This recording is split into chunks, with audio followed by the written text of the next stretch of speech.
Yesterday, December 7th, 1941, a date which will live in infamy, the United States of America was suddenly and deliberately attacked by naval and air forces of the Empire of Japan.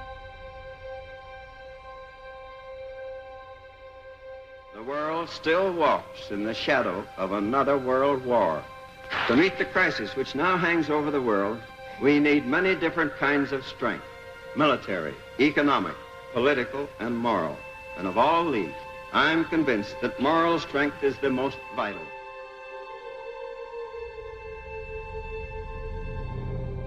How many men who listen to me tonight have served their nation in other wars?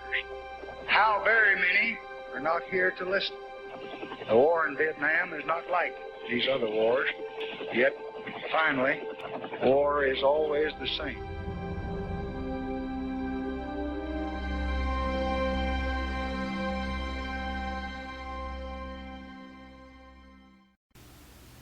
The decades between 1930 and 1980 were times of tremendous change. American women became major players in the workforce. Martin Luther King Jr. led a struggle for civil rights, and the computer became a commercially available product. But this was also a time fraught with war. World War II from 1939 to 1945, Korea from 1950 until 1953, and Vietnam from 1956 until 1975. These conflicts required American servicemen to leave their homes and families in order to serve their country. Napoleon Bonaparte once said, "You can get a soldier to fight long and hard for a bit of colored ribbon." And while many people focus on the medals and awards, the people of Baxter Springs knew that the men in uniform weren't just Joes. They were friends and family and colleagues and co-workers, and they all had names, just like these men. My name is Raymond E. Paul. I was born August the 15th, 1931 in Baxter Springs, Kansas. Paul C. Buckner, 9/5/24. Wayne Cook, May the 8th, 1946. My name is Walden McCoy, better known as Mac, and my birthday is July 5, born in 1921. Lowell, first name Warren, middle name, and Van Tassel. Yeah. Well, let's see, the birthday was 8/22/23, 22nd of August, 1923. Yeah. Harold C. Roberts. 10/12/28. Walter Sykes, February 1st, 1928. My name's Alan Gleaves, and I was born December the 31st, 1935. From World War II to Vietnam. The Japanese attacked Pearl Harbor, and I was in high school. And after football season in my senior year, I quit school and joined the Marine Corps. I took an oath in the Navy January 17, 1942. I was reassigned to go to Korea. That was in 1950. And then I went to Vietnam in July '70. I had a tour with the Marines in Vietnam. From the home front to Korea. Made a stop at American Samoa in New Caledonia, and put in port in Australia, and I finally wound up in New Zealand. I went from Saigon to Nha Trang, which was a 2-Corps headquarters, and then I went to Quy Nhon, which was on up farther, still in 2-Corps area, there at the Central Highlands. And I spent 2.5 years in the Mediterranean, off and on patrol with the Navy when we were patrolling in the Mediterranean. And then from there I went to Aberdeen Proving Grounds in Maryland. And in any capacity, from engineer to clergyman. I was pretty solid on that typing, so then I took over, and every month I done all the figuring of the payroll. But in Fort Belvoir there, I was in the 580th Engineers, 443.10 MOS in there, and it was a Redstone guided missile outfit. And when I got there, I was already in an advisor group 42, which is, and then you break it down to MAT teams, mobile advisory teams, which is somewhere between 3 and 5 people. But these men weren't alone. Their friends and family set up a vast network of support by buying war bonds, holding rallies, participating in rationing, and writing and sending care packages. We had rationing, there was the sugar, and there was the butter. And so we traded stamps around, you know. I'll give you so many stamps if you so-and-so, and gas stamps. So we were lucky to have gas to go to see the RAF flyers at Miami. Go back to my mother. And she would send me letters, and she would send me packages. And this was one of the things was she sent me, she said, what do you want? I didn't smoke, I never had, but all at once I decided I wanted cigars. So she sent me a box of cigars. But now sugar, that's a different story, because we're only allowed about 21 pounds per person a year, and that might sound like a lot to you, but that averages out to less than 3 tablespoons per person a day. My John can use that much in his coffee. To the boys in the forces, this made all the difference. While they fought, their families rationed. This was the true American way of having each other's backs. And while the Baxter Springs experience wasn't unique, it was absolutely extraordinary.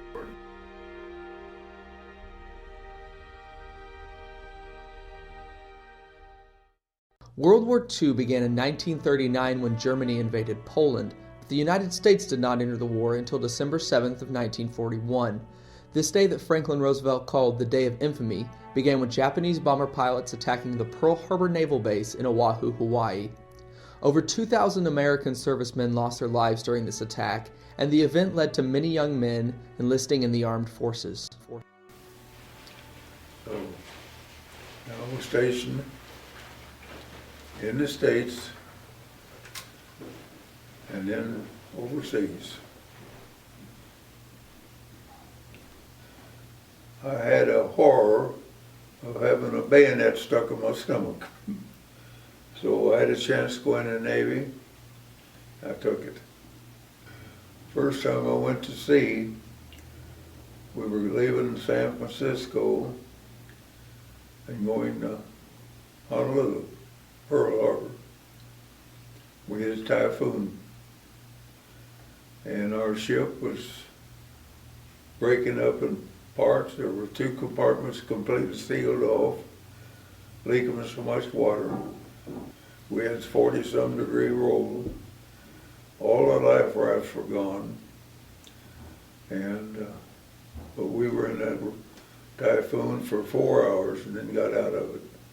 But then I was there in Honolulu, and then I went out to Marshall Islands in a little atoll called Eniwetok, 1.25 miles long, and the widest part where the airstrip was, 1/2 mile wide. It had been controlled by the Japanese for years and years and years and years. The United States took it, the Army came in on one side, the Marines on the other side. There were 2,000 Japs in that jungle. It was all jungle. 2,000 Japs there. They're all there. They're still there. All 2,000 of them were killed. 6 trees left.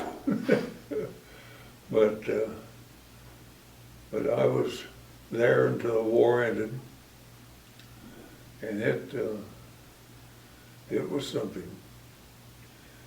And it was a wonderful experience to see service people from all over the world would come in, the R&R, and then our ships would come in to get supplies, and I was with a bombing group there.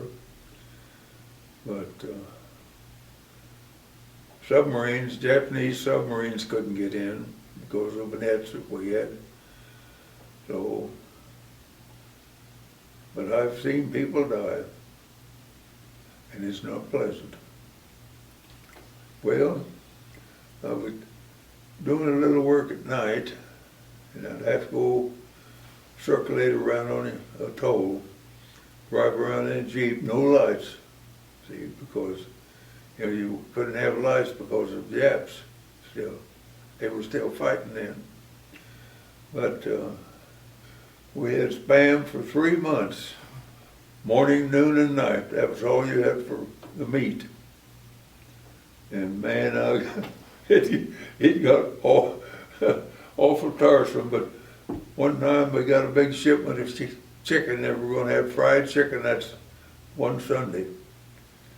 And so help me God, they got to the last crate and it rotted.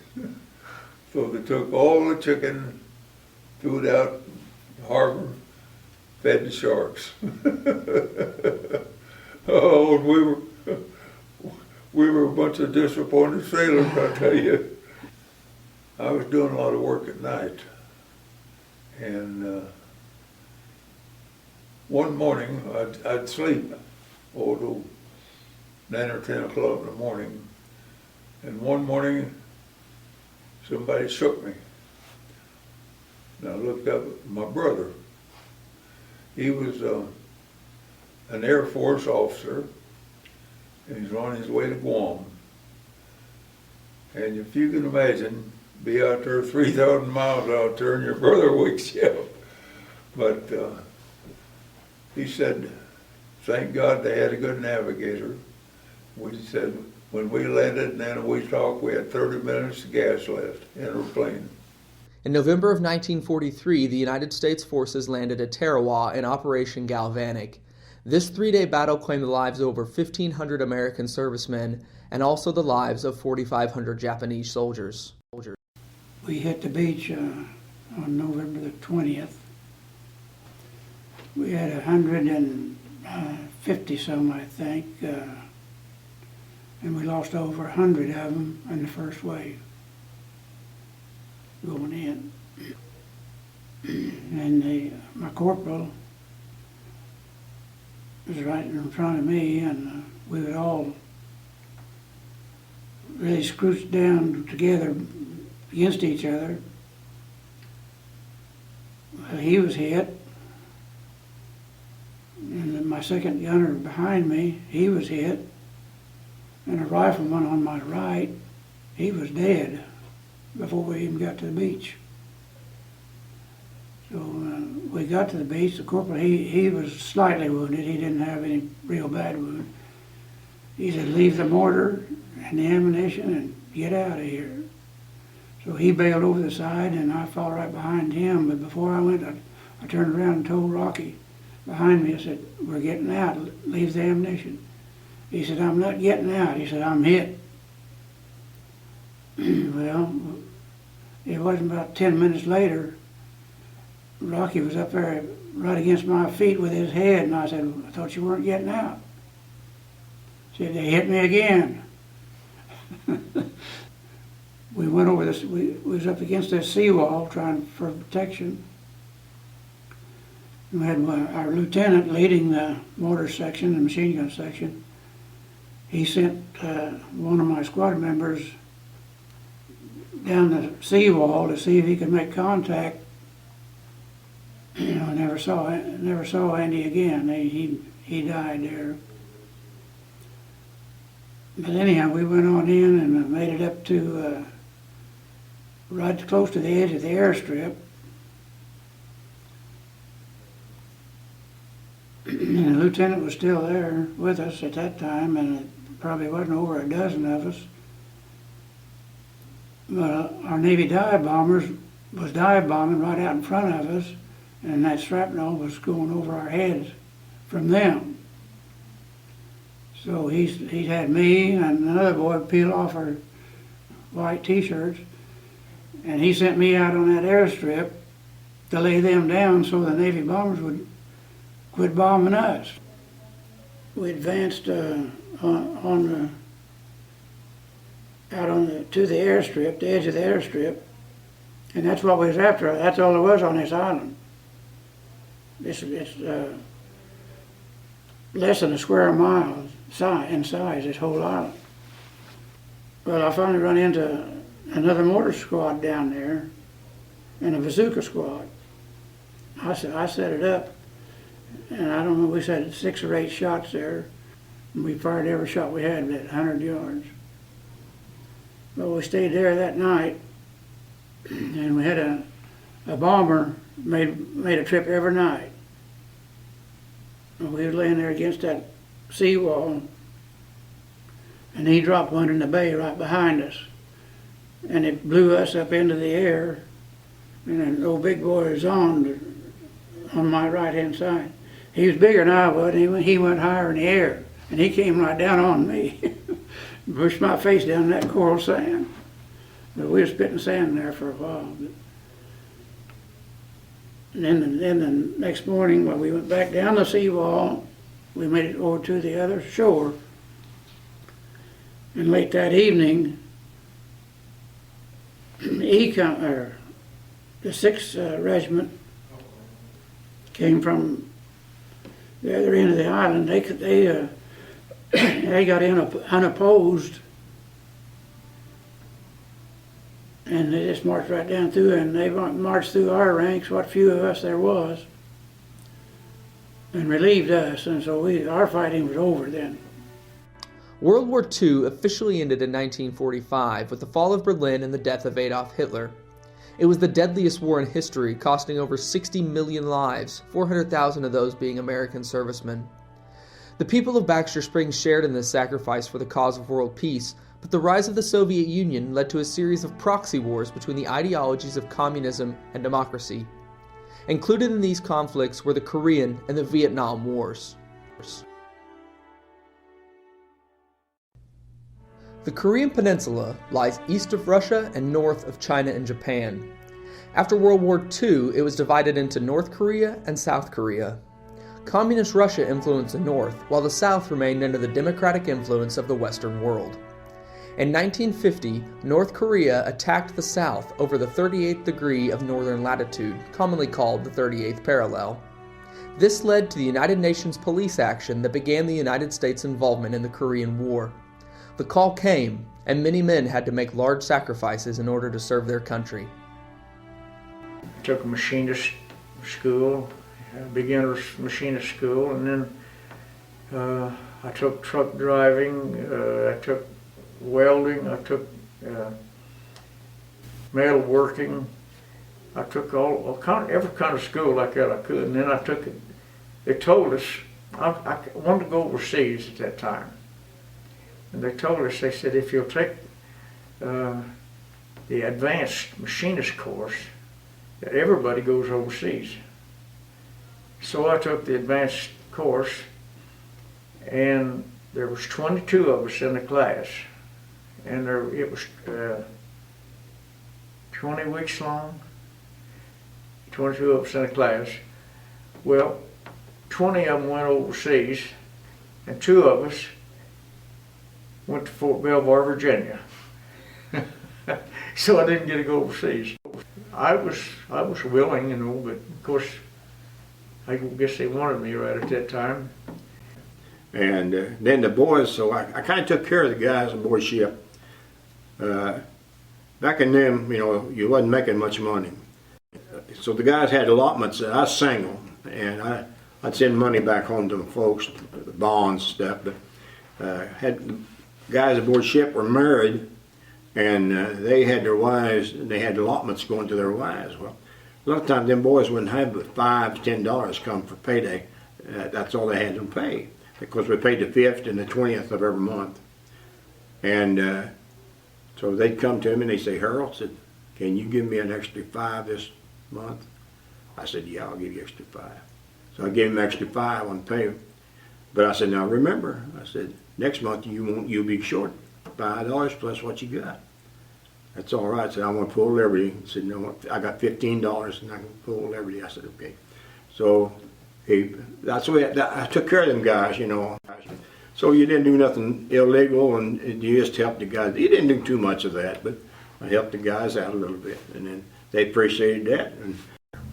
And I was reassigned to a combat engineering outfit. At that time, I was part of the 8th Army unit. And we was served in that wherever it's needed. And we would go we went from one end of the Pusan perimeter all the way up to Pyongyang, back and forth for wherever they needed. We went up and down that, and we'd run one way, then we'd blow a bridge, or build a bridge, or blow a bridge, or we bury the bodies, or we do things, whatever is required. Combat engineers was not a nice unit to be assigned, but it was necessary. And I served over there for a little over a year, and the amazing things was I did not know how to drive a truck, but I learned how to drive one.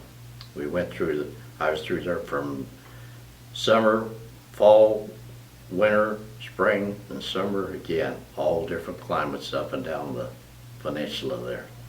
And after they showed me how to drive, one of the men, I said, why am I having to learn how to drive? He said, we're getting ready to start rotating some of the people home, so you're going to take some of us back down out of the mountains back down to the airport. I said, me? They said, yes, you, and then you're going to drive back. I said, me? They said, yes. And my legs were not really that long to reach but we got down there and back up. It was. Well, we worked with the 8th Army Psychological Warfare Unit, and we dropped leaflets and flares and such that in my aircraft. It did both of them, plus it was a snatch aircraft. If a pilot got down somewhere, then the airplane would fly over and it'd drop 2 stakes and rope with a seat in it. And the pilot would set it up, and then they'd go back, we had a winch on it. And then they'd go back, fly back over there and fly down and pick up let that winch with the hook on it, catch that rope and pull the pilot up, bring him home. And we had one, while I was there, they had one. I didn't make the flight because the Army was going to do that. But they used my airplane. They brought him home. I was glad to see that. So. And I had 4 destroyers in my parish, you might say, and I spent 2.5 years in the Mediterranean, off and on patrol with the Navy when we were patrolling in the Mediterranean. And sometimes it'd be two destroyers, sometimes 3, sometimes 4. But that was my parish, 4 ships. And I just would high line from ship to ship during the week or during the cruise or the Navy problem, training program at sea and all that sort of thing. So it was just, I was on board the ships and would catch a ride over to one of the other ships and spend a day or so when somebody was running back and forth in a small boat during operations. And though this war never officially ended, a ceasefire led to the American withdrawal in 1953. During this war, over 35,000 American servicemen lost their lives, and the people of Baxter Springs shared in this grief. Many years later, the call would come again for American soldiers to risk their lives and head to Southeast Asia to fight the spread of communism.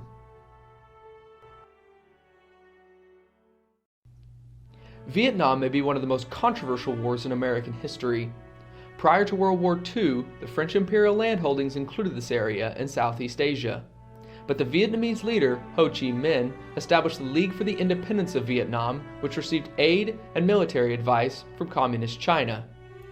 The French eventually retreated from Vietnam, but not before it was split into Communist North and democratically backed South. In 1961, President John F. Kennedy sent military advisors to aid the South Vietnamese. We had VC all around us. The night I got in there, or the day I got in there, I went out on flight line that evening, and I wanted to look see what I was going to have to put up with, and deal with. And the guy was getting ready to tow an airplane out to the trim pad because they had taken it out there to check the engines out. Well, he didn't have anybody ride the brakes. So he asked me if I'd do it, and I said, yeah, I'll do it. we got out there and it was just getting dark. And he started backing the airplane up onto the trim pad. And then I heard pow, phew, pow, phew. And he stopped and he yelled at me and said, "Get out of that cockpit," said, "they're shooting at you."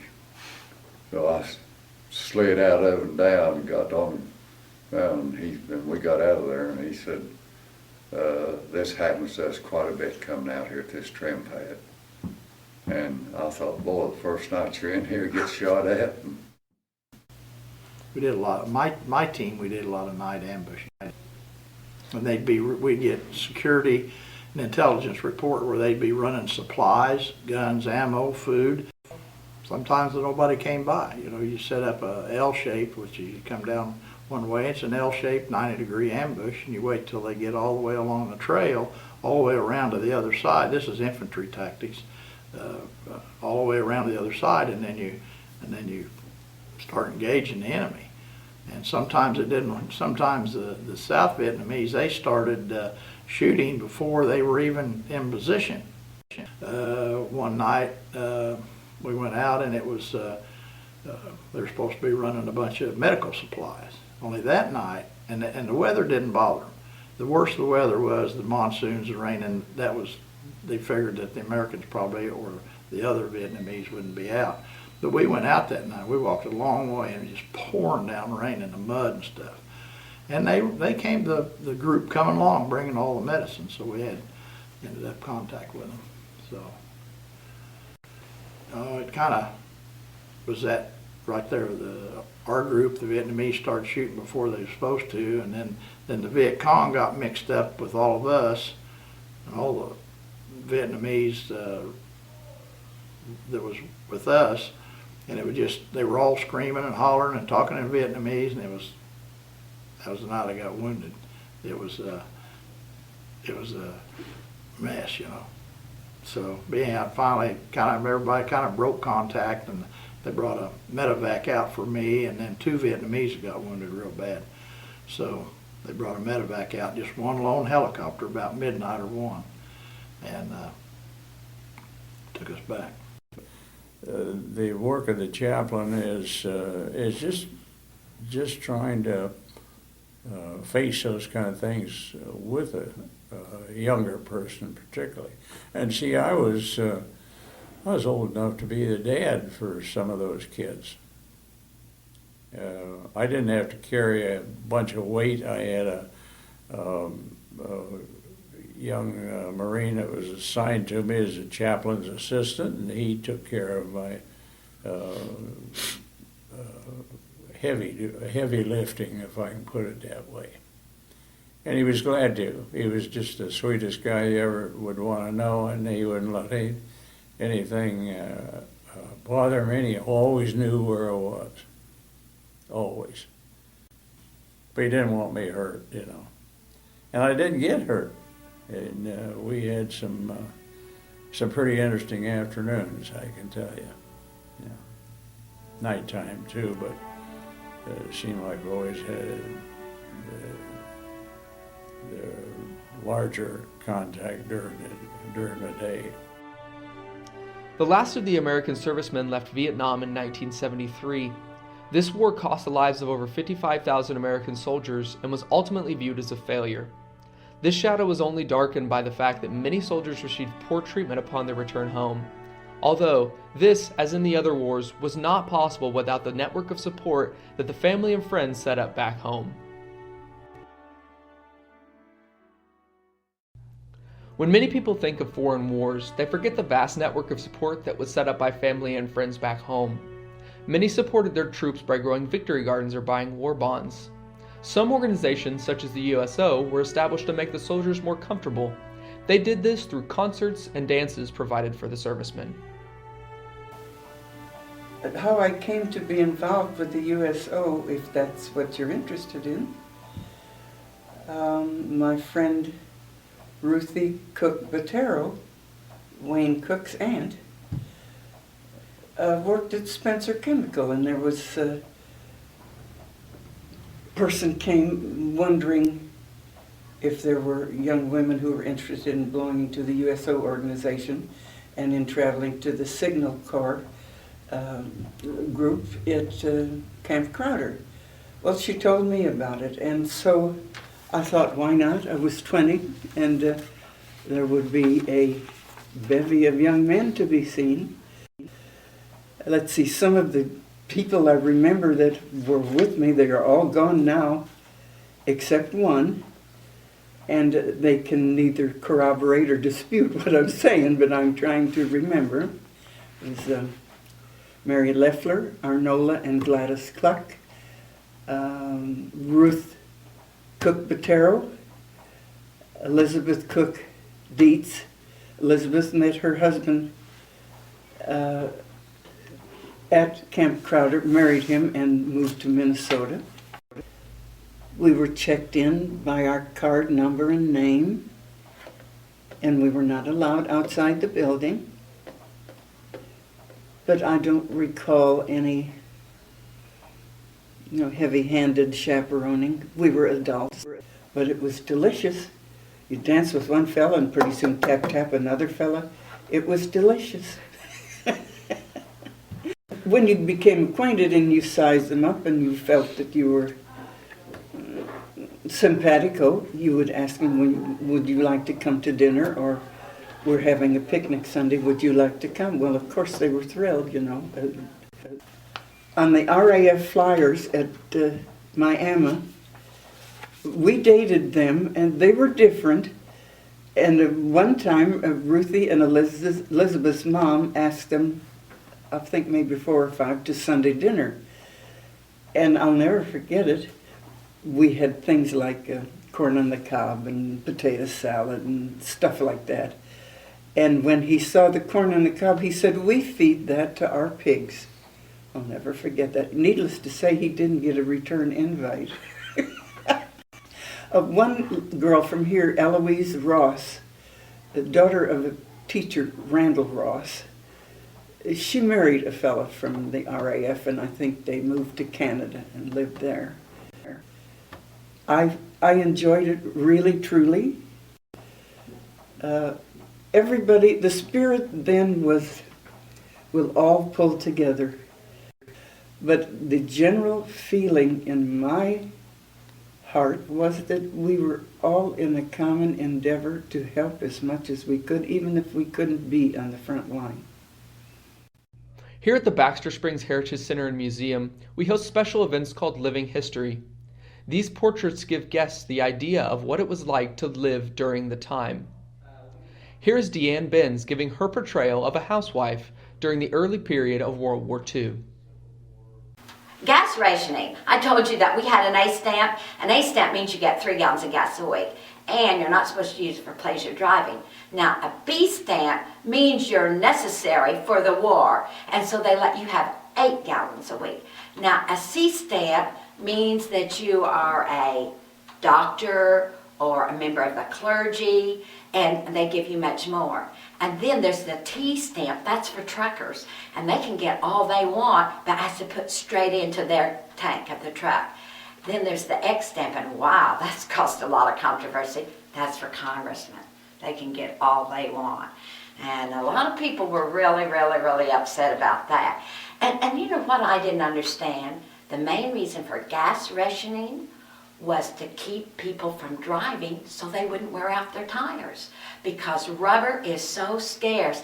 And on the back of your stamp that goes into your windshield of your car are guidelines for driving, and the speed limit is 35 miles an hour, and below that they say take corners slow and put your brakes on slowly. That cuts down on wear and tear on your tires. Plus they ask that you have your tires rotated and that you constantly check the air pressure in them. In fact, you don't even get a gas rationing stamp if you have more than 5 tires. If you have more than 5 tires, you have to turn them in, or they don't even give you a stamp, just to tell you how bad it is. My granddaughter, one of my granddaughters, a beautician in Miami, and her boyfriend lives in Quapaw, Oklahoma, and he was going to drive over to see her one night, and he had 5 flats before he ever got there. He'd have to stop the car and get out his little tire patch kit, patch up the tire. He didn't think he was ever going to make that date. She didn't either. She thought he'd stood her up. But we're going to get through this war. I know we are. While the soldiers fought overseas, people of small communities bound together in order to support the war effort. This was critical to the success of American involvement in each of these wars.